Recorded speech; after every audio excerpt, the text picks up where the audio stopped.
Baik, Bismillahirrahmanirrahim. Assalamualaikum warahmatullahi wabarakatuh. Dan selamat berjumpa kembali untuk adik-adik sekalian dalam mata kuliah konsep bilangan. Nah, di konsep bilangan pada mahasiswa PGSD ini, kita akan membahas di pertemuan keempat, kita akan membahas sistem bilangan. Ya, jadi sistem bilangan yang dimaksud di sini tentu tidak sama dengan ketika orang matematika yang belajar sistem bilangan real. Mungkin dia akan belajar sifat kelengkapan dan sebagainya. Nah, tetapi di dalam mata kuliah di PGSD itu tidak akan dibahas terlalu dalam, cukup diperkenalkan saja. Jadi ada beberapa materi yang akan kita bahas. Pertama, bilangan real dan imajiner, kemudian rasional dan irasional, kemudian bilangan bulat dan pecahan, kemudian bilangan bulat negatif, nol, dan asli. Nah, adik-adik sekalian, kita mulai dari atas ya. Pertama ada bilangan kompleks. Jadi bilangan kompleks ini, nah ini adalah sama dengan manusia. Manusia dikatakan kompleks jika ada jiwa dan raganya, sama dengan bilangan. Bilangan itu dikatakan kompleks jika ada unsur imajinernya dan ada unsur realnya. Nah, bilangan kompleks ini biasa disimpulkan sebagai C, ya, dari bahasa Inggris itu kompleks. Nah, bagaimana cara menggambarkan bilangan kompleks itu biasa dituliskan sebagai Z sama dengan A tambah BI, ya. Dengan A itu adalah bilangan realnya, kemudian BI ini adalah bilangan imajiner. Nah, baik adik-adik sekalian, bilangan imajiner ini, imaji itu berarti hayal, ya. Jadi kenapa ada bilangan imajiner? Karena untuk menjawab, untuk melengkapi, misalnya terdapat suatu kasus akar min 1. Ini sama dengan, mungkin ketika adik-adik ditanya berapa akar min 1, maka adik-adik akan kebingungan untuk menjawab. Karena kenapa? Tidak ada dua bilangan yang jika dikalikan, ini menghasilkan min 1. Kenapa? Karena kalau misalnya 1, bilangan yang sama ya, 1 kali 1, ini sama dengan 1, sementara min 1 kali min 1 juga sama dengan 1. Nah, terus bagaimana dengan akar min 1? Makanya lahirlah yang namanya konsep bilangan imajiner. Bilangan imajiner ini itu disimbolkan sebagai I. Ya, I itu berapa? I itu sama dengan akar negatif 1. Sehingga ketika adik-adik ditanya akar minus 4 berapa adik-adik? Maka ini bisa dijawab menjadi akar min 1 kali 4. Kemudian 4-nya, akar 4 adalah 2, jadi 4-nya bisa keluar menjadi 2. Kemudian akar min 1. Sementara akar min 1 ini tak adalah tadi I, maka bisa dijawab menjadi 2I, ya, untuk mengecualikan akar-akar dalam negatif, makanya disimbolkan sebagai I, ya. Saya pikir seperti itu adik-adik untuk bilangan imajiner. Saya pikir untuk perkuliahan kita ini hanya sebatas mengingatkan kembali, karena sebenarnya materi yang ada di sini itu sudah dibahas di baik di sekolah menengah maupun di sekolah dasar, ya. Nah, yang kedua, ini ada bilangan real, ya. Jadi bilangan real ini adalah bilangan nyata. Bilangan nyata. Kalau tadi bilangan imajiner disimbolkan sebagai I, maka bilangan real ini disimbolkan sebagai R. R itu berasal dari kata dasar real, ya. Nah, adik-adik, ketika bilangan real itu disajikan dalam garis bilangan, maka antara 0 dan 1 ini itu saking padatnya ini, maka bisa dilukiskan sebagai suatu garis, ya. Karena kenapa? Sebenarnya di garis ini ada isinya. Misalnya di antara 0 dan 1 itu sebenarnya ada 0,5. Di sebelum 1 ada 0,99999. Jadi saking padatnya ini, maka biasa digambarkan dalam bentuk garis bilangan itu padat, ya. Artinya tidak akan putus antara 0 sampai 1. Jadi bilangan real itu adalah bilangan nyata. Semua yang bukan bilangan imajiner itu adalah bilangan real. Oke. Baik adik-adik, di bilangan real ini itu terbagi atas dua. Yang pertama ada bilangan rasional, kemudian yang kedua ada bilangan irasional. Nah, ini yang akan kita bahas lebih jauh. Persoalan apa sih bilangan rasional itu dan apa bilangan irasional itu. Adik-adik sekalian, bilangan rasional itu adalah suatu bilangan, ya. Jadi bilangan rasional itu adalah suatu bilangan yang dapat dibentuk dalam bentuk A per B dengan catatan B ini tidak boleh sama dengan tidak boleh sama dengan 0. Kenapa? Karena pembagian kita dalam operasi pembagian itu tidak boleh penyebut itu sama dengan 0, karena hasilnya tidak akan terdefinisi. Nah, jadi bilangan rasional itu adalah bilangan yang bisa dibentuk dalam A per B, dengan A itu bulat, kemudian B juga bulat, tetapi dengan catatan B tidak boleh sama dengan 0. Nah, sekarang pertanyaannya, kira-kira kalau 5, apakah ini bilangan rasional? Iya, karena kenapa? 5 bisa dibentuk dari perbandingan dua angka, 10 per 2, atau bisa juga 5 per 1. Ya, jadi semua bilangan yang bisa dibentuk dalam bentuk pecahan seperti ini, maka itu bisa dikatakan bilangan rasional. Rasio itu berarti perbandingan ya. Jadi ketika bisa dibentuk dalam suatu perbandingan, maka itu adalah bilangan rasional. Nah, sekarang 3,33 dan seterusnya. Ini 3 terus. Nah, pertanyaannya sekarang, apakah ini bilangan rasional? Apakah bisa dibentuk dalam bentuk A per B? Iya. Berapa? 10 per 3.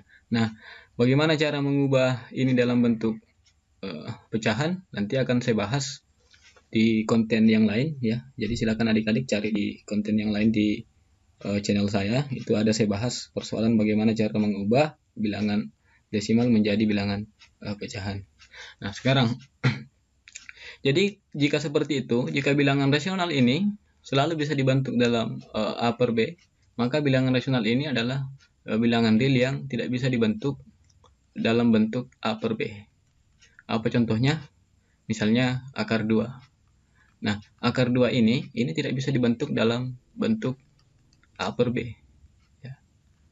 Kenapa? Ya memang karena tidak bisa. Ya. Jadi bagaimana cara mengidentifikasi apakah ini kan yang jadi masalah adalah ketika dia berbentuk desimal ya. Misalnya 3,333 ini kenapa bisa langsung ditebak bahwa dia bilangan rasional. Nah, adik-adik ada satu tandanya ya. Jadi ketika suatu bilangan itu misalnya 2,71717171, maka ini jelas adalah bilangan rasional. Kenapa? Karena angka di belakang koma itu berulang. Ya, berulang dia. Misalnya 2,341,341,341, maka jelas ini adalah bilangan rasional karena angka di belakang komanya berulang. Nah, bagaimana cara mengubahnya? Ada di konten lain di channel saya. Nah, sekarang bagaimana ketika misalnya 3,41782810806789, maka jelas ini bukan bilangan rasional. Karena kenapa? Tidak ada pola yang dibentuk angka di belakang koma. Seandainya seperti ini tadi, 341 berulang terus, maka bisa dipastikan itu adalah bilangan rasional. Sementara ini dia tidak berulang, ya, ini amburadul, acak-acakan angka di belakang komanya, maka bisa dipastikan ini adalah bilangan rasional. Nah, saya pikir seperti itu adik-adik. Kemudian tadi kita akan pindah ke bilangan real. Jadi bilangan real itu ada bilangan rasional. Nah, bilangan rasional ini akan terbagi menjadi dua. Pertama, bilangan pecahan. Kemudian yang kedua ada bilangan bulat. Ya. Bilangan bulat ini misalnya terbagi atas 3. Pertama, bilangan bulat negatif. Kemudian bilangan bulat 0. Kemudian atau bilangan netral. 0 itu bilangan netral ya, atau bilangan 0. Kemudian ada bilangan positif. Bilangan bulat positif ini mulai dari 1, 2, 3, dan seterusnya. Kemudian negatif ini ada min 1. Jadi bilangan negatif ini ada min 1, kemudian min 2, min 3, dan seterusnya. Nah, ketika bilangan itu positif, jadi bilangan bulat positif ini bisa juga disebut sebagai bilangan asli. Ya, atau disimbolkan dengan, kalau di Indonesia disimbolkan dengan A, kalau di luar negeri disimbolkan dengan N, ya.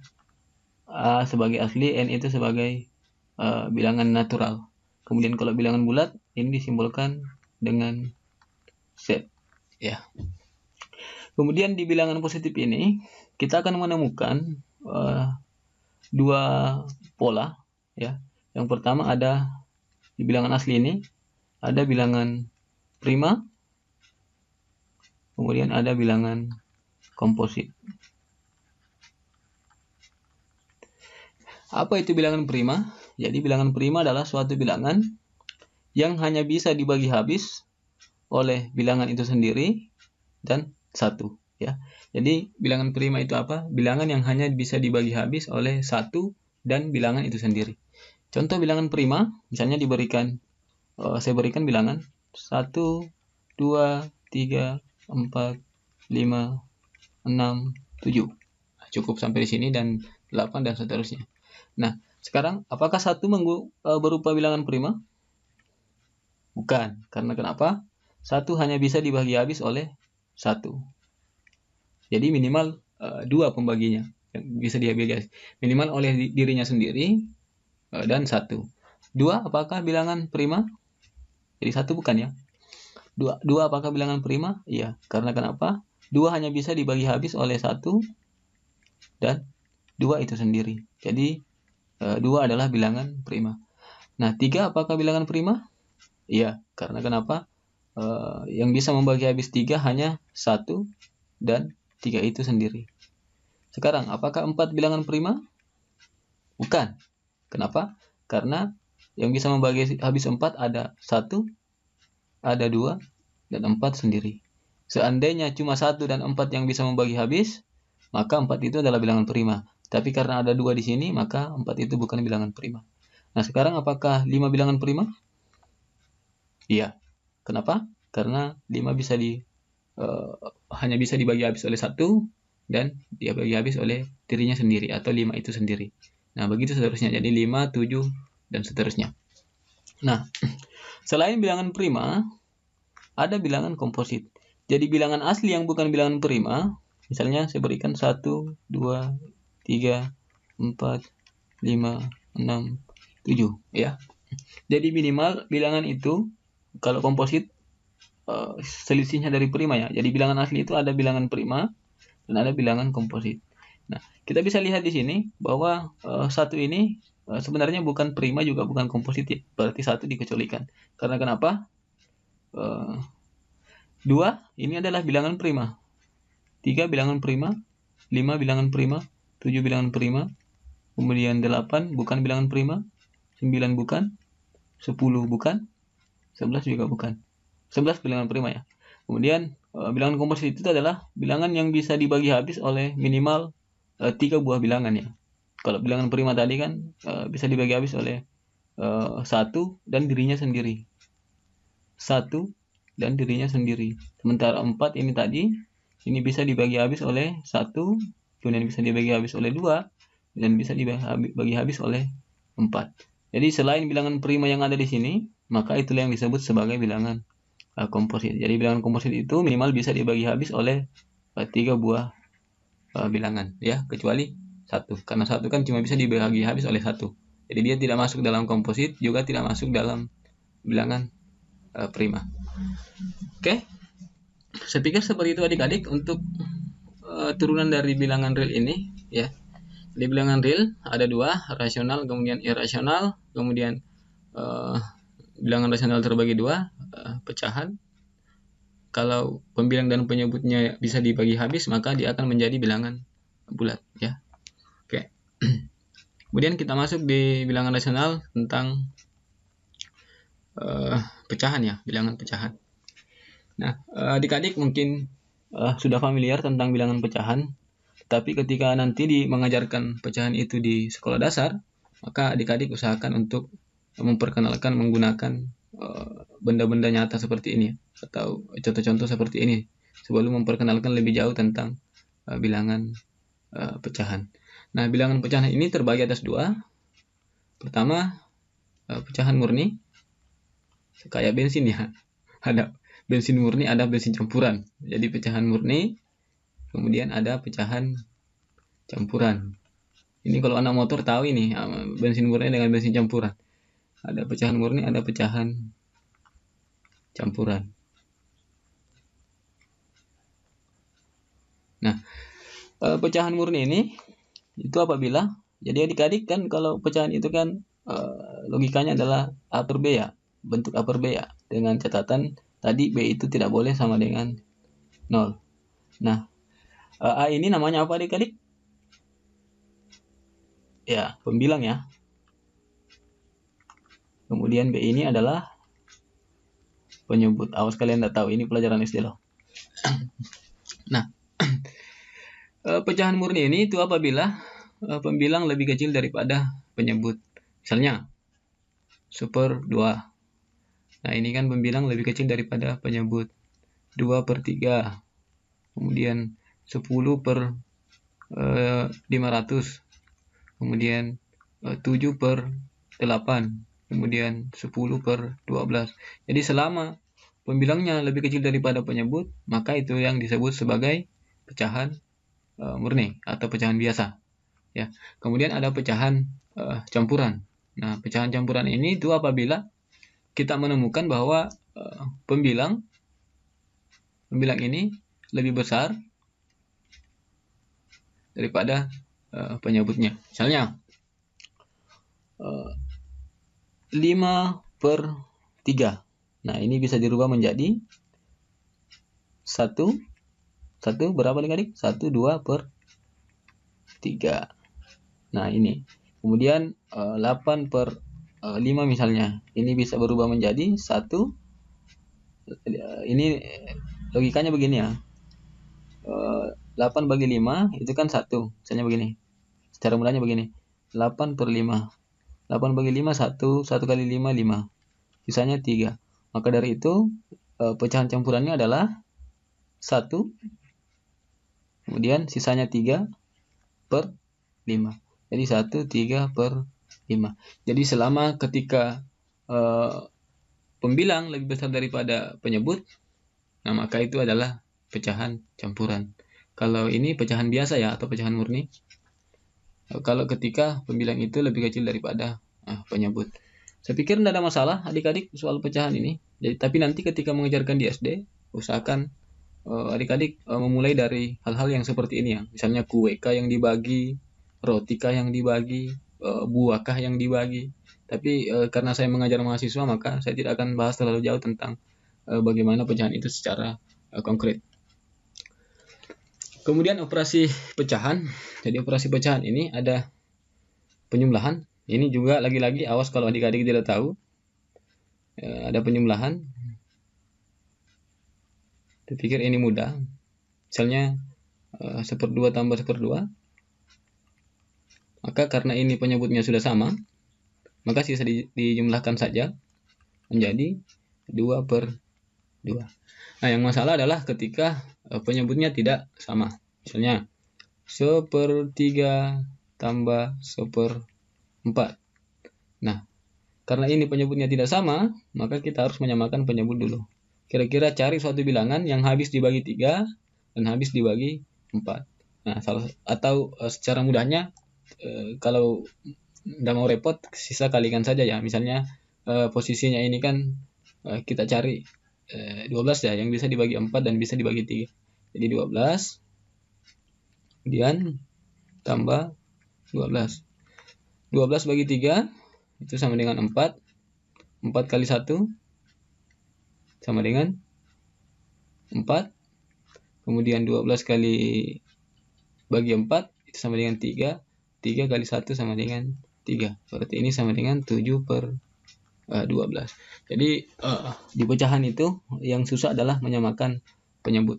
Jadi ketika penyebutnya sudah sama, maka sisa dijumlahkan saja. Tapi kalau penyebutnya tidak sama, maka kalian harus menyamakan penyebut terlebih dahulu. Saya pikir ini mudah. Ini kalau enggak, saya heran kalau misalnya ada mahasiswa yang tidak tahu ini. Berarti kalian perhatikan apa waktu berada di sekolah dasar dan sekolah menengah. Kemudian ada pengurangan. Di pengurangan ini sama ya konteksnya. tetap juga menyamakan penyebut. Kalau misalnya 1/4 kemudian dikurang 2/4, karena penyebutnya ini sudah sama maka langsung bisa dikurangkan menjadi min 1 kurang 2 itu min 1, berarti min 1/4. Kemudian ambil contoh di atas, misalnya 1/2 tambah 1/2 kurang 1/6. Nah, cari suatu bilangan yang kalau perlu bilangan itu bisa habis dibagi 6 dan habis dibagi 2 ya. Usahakan bilangan yang kecil. Kan ini kan 6 bisa dibagi 2 dan bisa dibagi 6 juga. 12 juga bisa dibagi 2 dan dibagi 6, tapi kita gunakan yang kecil saja. Kita gunakan 6 saja sebagai penyebut. 6 kemudian kurang 6. Nah, sekarang 6 bagi 2 ini sama dengan 3. 3 kali 1 sama dengan 3. Jadi 3/6. 6 bagi 6 sama dengan 1. 1 kali 1, 1. Maka ini akan menghasilkan 2/6 atau 1/3. Nah, sepikir seperti itu aja adik-adik. Penjumlahan dan pengurangan sama konsepnya. Tinggal disamakan penyebutnya apabila penyebutnya berbeda. Kemudian perkalian itu lebih mudah lagi. Nah, kalau misalnya ini ada 1/5 kali 1/6, maka ketika itu perkalian maka tinggal dikalikan saja. 1 kali 1, 1, kemudian 5 kali 6 sama dengan 30. Nah, kita ambil satu contoh lagi, misalnya 2/7 kali 10/8. Maka dari itu ini menghasilkan, tinggal dikalikan saja, 2 kali 10 ini sama dengan 20. Kemudian 7 kali 8 ini sama dengan 56. Nah, ini hasilnya. Tinggal dikalikan saja kalau perkalian. Kemudian ada pembagian. Di pembagian ini sebenarnya sama saja. Jadi misalnya 1/5 dibagi 1/6. Nah, kalau ini digambarkan dalam bentuk operasi pecahan, maka ini akan menghasilkan 1/5 kemudian dibagi 1/6. Nah, konteksnya ini ada yang mungkin guru ingat perkataan guru SD ya, luar-luar, dalam-dalam. Jadi 1 kali 6, 1 bertemu dengan 6, 5 dalam-dalam ya, 5 dengan 1. Berarti ini menghasilkan 6/5. Atau kalau tidak mau repot, 1/5 bagi 1/6 ini silakan diputar saja. Jadi 1/5 ini tanda baginya bisa dirubah menjadi kali dengan catatan ini dibalik. Jadi ini dibalik ya, menjadi 6/1. Ini menjadi 6. Kalau kali kan tadi langsung dikalikan saja. Nah, berarti menjadi 6/5 ya. Saya pikir seperti itu adik-adik. Yang sampai kalian bingung. Awas kalau kalian bingung, soalnya ini pelajaran SD dan pelajaran SMP. Kemudian mengurutkan dan membandingkan pecahan. Nah, jadi pertama ada mengurutkan ya. Jadi misalnya ditanyakan seperti ini, silahkan urutkan bilangan berikut dari yang terkecil ke yang terbesar. Nah, misalnya begini, ada bilangan 1/7, kemudian 5/7, kemudian 6/7, kemudian 4/7, kemudian 3/7 misalnya. Nah, kalau diurutkan dari yang terkecil menjadi yang terbesar, maka yang paling kecil di sini adalah 1/7 ya. Dengan catatan apabila penyebutnya sama. Nah, kalau penyebutnya sama, silakan diurutkan saja ya. Dari yang terkecil menjadi besar, mana yang paling kecil 1/7. Jadi kalau habis diurutkan ini menjadi 1/7. Kemudian yang kedua ada ini 3/7, kemudian 4/7, kemudian 5/7 dan 6/7. Tinggal diurutkan saja. Yang jadi masalah adalah ketika penyebutnya tidak sama ya. Misalnya urutkan bilangan berikut, mana yang dari kecil menjadi besar. 1/2, kemudian 1/3, kemudian 3/5. Nah, kira-kira adik-adik dan 4/6. Nah, kira-kira adik-adik kalau mau diurutkan yang paling kecil ke besar, kira-kira bagaimana caranya? Nah, caranya adalah silakan samakan penyebutnya dulu. Nah, kira-kira yang memuat semua ini kira-kira angka berapa adik-adik? Yang bisa dibagi dengan semua ini, 30 ya? Oke. Jadi 30 bisa dibagi 6, 30 bisa dibagi 5, 30 bisa dibagi 3, dan 30 bisa dibagi 2 ya. Jadi kita gunakan penyebut 30. 30 1/2 kalau mau dirubah penyebutnya menjadi 30, maka ini menjadi 30 bagi 2 sama dengan 15. 15 kali 1 berarti 15/30. Kemudian 3, 30 bagi 3 itu 10. 10 kali 1 10, berarti 10/30. Kemudian merubah penyebutnya 30 lagi untuk yang 5. 30 bagi 5 itu 6. 6 kali 3 ini sama dengan 18. Kemudian 6, 4/6 dirubah menjadi penyebut 30. 30 bagi 6, 5. 5 kali 4 20. Nah, silakan diurutkan dari terkecil menjadi terbesar. Maka yang paling kecil adalah ini. Itu 10/30. Kemudian 15/30. Kemudian 18/30. Kemudian 20/30. Atau ini bisa dituliskan secara langsung, yang paling kecil sebenarnya adalah 1/3, kemudian 1/2, kemudian 3/5, kemudian 4/6. Nah, saya pikir seperti itu adik-adik, sama mengurutkan dan membandingkan. Jadi misalnya kalau ditanyakan, coba adik-adik ada tanda lebih besar, kemudian ada tanda sama dengan, dan ada tanda lebih kecil. Nah, ketika adik-adik disuruh mengisi misalnya 1/3 titik-titik 1/2. Kira-kira yang mana adik-adik? Apakah yang ini? Apakah yang ini atau yang ini? Nah, ketika penyebutnya sama, misalnya 1/2 titik-titik 3/2. Kira-kira tanda yang digunakan adalah ini ya, lebih kecil daripada 3/2. Sedangkan ini, untuk mengetahui yang mana yang lebih besar atau yang mana yang lebih kecil atau apakah dia sama, maka samakan penyebutnya dulu. Kita pakai penyebut 6 saja. Jadi 1/3 kalau penyebut 6 ini menjadi 6 bagi 3 2, 2 kali 1 2, 2/6.